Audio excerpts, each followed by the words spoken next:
Doctor Zubaidur Rahman তিনি আবারও বেগম জিয়ার স্বাস্থ্যের খোঁজখবর নিতে দেখতে ছুটে এসেছেন এবারকার হাসপাতালে।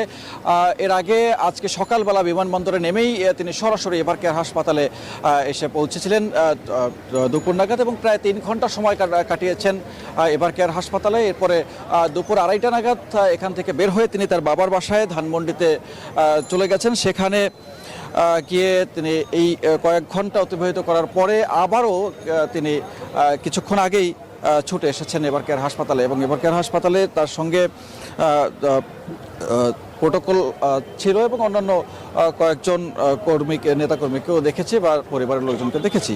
তো এই মুহূর্তে যে পরিস্থিতি সেটি আসলে আজকে সারাদিনের সবশেষ আপডেটটি ডক্টর জাহিদ স্থায়ী কমিটির সদস্য, তিনি তার ব্যক্তিগত চিকিৎসকও, তিনি প্রত্যেক দিনই কিছু না কিছু আপডেট দেন। তবে আজকে এখনো পর্যন্ত তিনি কোনো আনুষ্ঠানিক সংবাদ সম্মেলন